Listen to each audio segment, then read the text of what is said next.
పిల్లలైతే బిర్యానీ చేయమని అడిగారండి, కానీ అప్పటికే టైం అయిపోయింది, లంచ్ టైం అయితే అయ్యింది. అందువల్ల నేనైతే ఇలా అయితే బిర్యానీ తయారు చేశాను. ఇది నేను ఎలా చేశాను అనేది వీడియోలో చూసి ఎలా వచ్చిందనేది కామెంట్ అయితే చెయ్యండి. ఇది ఎలా తయారు చేయాలి వీడియోలో చూపిస్తాను. ముందుగా చికెన్ బిర్యానీ తయారు చేసుకోవడానికి రైస్ అయితే నేను ఇవాళ బాస్మతి రైస్ అయితే తీసుకున్నాను. బాస్మతి రైస్ వచ్చేసి 3 గ్లాసులు అయితే తీసుకోవాలి. అలాగే మనకి టైం లేదనుకున్నప్పుడు, అలాగే బిర్యానీ చేసుకోవాలి అనుకున్నప్పుడు ఫాస్ట్గా అయ్యే విధంగా అయితే ఇప్పుడు మీకు బిర్యానీ తయారు చేసి చూపిస్తాను. ఇప్పుడు ఇదైతే కడిగి పెట్టుకుంటాం కదా, ఇవి గడియ పెట్టేసుకొని ముందుగా చేయాల్సింది స్టవ్ మీద వాటర్ పెట్టుకోవాలి. చూడండి, ఇవైతే ఇలా కడిగి పెట్టేసుకొని ఇవి పెట్టేసుకోవాలి. ఇప్పుడు వచ్చేసి చికెన్ అయితే తయారు చేసుకోవాలి. అలాగే పైన స్టవ్ మీద అయితే వాటర్ కూడా ఉన్నాయి. ఇప్పుడు ఇది చాలా తొందరగా, చాలా సింపుల్గా అయితే అయిపోవాలి. మనకి వండే టైం లేదనుకున్నప్పుడు అయితే ఇలా తయారు చేసుకోవాలి. చూడండి, ముందుగా బిర్యానీ తయారు చేసుకోవడానికి స్టవ్ మీద అయితే కొంచెం మందంగా వెడల్పాటి పాత్ర అయితే పెట్టేసుకోవాలి. ఇందులో 2 స్పూన్లు నెయ్యి అయితే వేసుకోవాలి. అలాగే ఆయిల్ కూడా వేసుకోవాలి. ఇది వేడయ్యాక 1 స్పూన్ వరకు షాజీరా, అలాగే బిర్యానీ ఆకులు, కొంచెం సోంపు, 1/2 స్పూన్ వరకు అల్లం వెల్లుల్లి పేస్ట్. ఇప్పుడు వచ్చేసి చికెన్ అండి, ఇది వచ్చేసి 1/2 కిలో చికెన్ అంతా కూడా ఇందులో ఉడికించుకోవాలి. ఇట్లా మ్యారినేట్ చేసి అలా చేయకుండా డైరెక్ట్ ఇలా అయితే ఈ పద్ధతులు అయితే తయారు చేస్తున్నాను. అంటే అవన్నీ చేసి టైం అయితే లేదు, అందువల్ల అయితే ఇలా అయితే తయారు చేస్తున్నాను. మనకి టైం లేనప్పుడు ఈ పద్ధతులు అయితే తయారు చేయండి. ఇప్పుడు వచ్చేసి పుదీనా వేసుకోవాలి, అలాగే కరివేపాకు,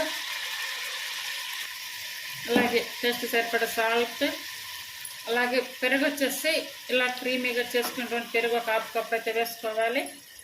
ఒక బిగ్ ఆనియన్ ఒకటి తీసుకొని ఇలా కట్ చేసుకొని వేసుకోవాలి. 2 టమాటాలు తీసుకొని ఇలా చిన్నగా కట్ చేసుకొని వేసుకోవాలి. ఇవంతా కూడా బాగా కలుపుకోవాలి. ఇంకా హోల్ మసాలా అయితే ఏమి వేయట్లేదు. ఇప్పుడు ఇక్కడ 1/2 స్పూన్ వరకు జీరా పౌడర్, 1/2 స్పూన్ వరకు గరం మసాలా, ధనియాల పౌడర్ 1/2 స్పూను, అలాగే 1 స్పూన్ వచ్చేసి గరం మసాలా, 1 స్పూన్ వరకు కారం, కర్రీ పౌడర్ 1 స్పూను, ఇవన్నీ వేసుకొని బాగా కలుపుకోవాలి. ఇప్పుడు మూత పెట్టి ఉడికించుకోవాలి. అలాగే 1 స్పూన్ వరకు కస్తూరి మేతి. అంటే ఇప్పుడు ఇలా మిడిల్ అలాగే సిమ్ మీదకి మార్చుకుంటూ ఒక 10 నిమిషాల పాటు ఈ చికెన్ అంతా కూడా ఉడికించుకోవాలి. సాల్ట్ అవి ఒకసారి చెక్ చేసుకొని వేసుకోవాలి. మనకి ఇప్పుడు చికెన్ అయితే ఇక్కడ దాదాపుగా 50% దాకా చికెన్ కూడా ఉడికిపోయింది. ఇప్పుడు వచ్చేసి ఇలా కట్ చేసుకున్న పచ్చిమిర్చి వేసుకోవాలి. ఇప్పుడు బియ్యం నానబెట్టుకున్నాం కదా, ఈ నానబెట్టుకున్నటువంటి రైస్ అయితే ఇలా వేసుకోవాలి. చూడండి, ఇప్పుడు ఇక్కడ వాటర్ అయితే తీసుకున్నాము కదా, ఈ వాటర్ వచ్చేసి ఈ సైడ్లు మాత్రమే పోసుకోవాలి. ఇది ఇలా కలపకుండా ఇలానే ఉంచాలి. అంటే ముందు రైస్ వేసుకునేటప్పుడు ఇలా అంతా పరిచినట్టు వేయాలి. వాటర్ మాత్రం ఖచ్చితంగా హాట్ వాటర్ వేసుకోవాలి. అలాగే రైస్ కూడా 3 గ్లాసెస్ తీసుకున్నాం కదా, 3 గ్లాసెస్కి వచ్చేసి నేను 4 గ్లాసెస్ వాటర్ తీసుకున్నాను.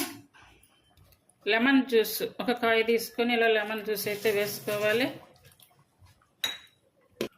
అలాగే కొన్ని జీడిపప్పులు, కట్ చేసినటువంటి కొత్తిమీర, గంట అయితే పెట్టినవద్దండి, ఇలానే ఉంచాలి. ఇలా మనం ఒక 3 వంతుల వరకు అయితే ఉడికించుకోవాలి. ఇప్పుడు ఇలా ఉడికింది కదా, ఇప్పుడు సిమ్ మీద పెట్టుకోవాలి. ఇప్పుడు కూడా అయితే గంట అయితే పెట్టద్దు. ఇప్పుడు దాదాపుగా మనకి 3 భాగాల వరకు అయితే ఉడికొచ్చింది. ఈ టైంలో ఇలా వేయించుకున్నటువంటి ఫ్రై ఆనియన్స్ వేసుకొని ఈ రైస్ అంతా కూడా కింద నుండి మీదకి ఒక్కసారి కదిలించాలి.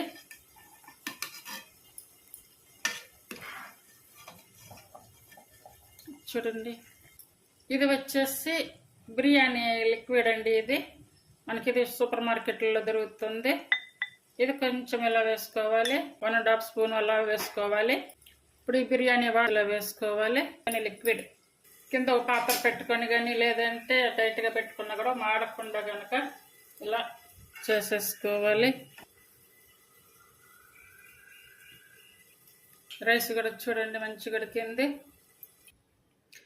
అండి చాలా తక్కువ టైంలో ఈజీగా అయితే అయిపోయింది బిర్యానీ అనేది. వాటర్ మరిగిచ్చి అలా చేయడం లేదు. అలాగే ఇలా చికెన్ మ్యారినేట్ చేసిందే లేదు. చాలా సింపుల్గా చాలా తక్కువ టైంలో అయితే బిర్యానీ రెడీ అయిపోయింది. కావాలనుకుంటే కనుక కొంచెం పైన ఇలా కొత్తిమీర వేసేసుకోవచ్చు. టైం లేదు, అందువల్ల ఇలా అయితే చేసాను. ఆయన టేస్ట్ అయితే బాగుంది. మీకు నచ్చితే కనుక ఫాలో అవ్వండి, చేయడానికి ట్రై చేయండి. ఇలాగే హైప్ ఆప్షన్ ఉందంటే హైప్ ఆప్షన్ ఇచ్చి ఛానల్ సపోర్ట్ చేయండి. ఇప్పుడు వచ్చేసి స్టవ్ ఆపేసుకోవాలి.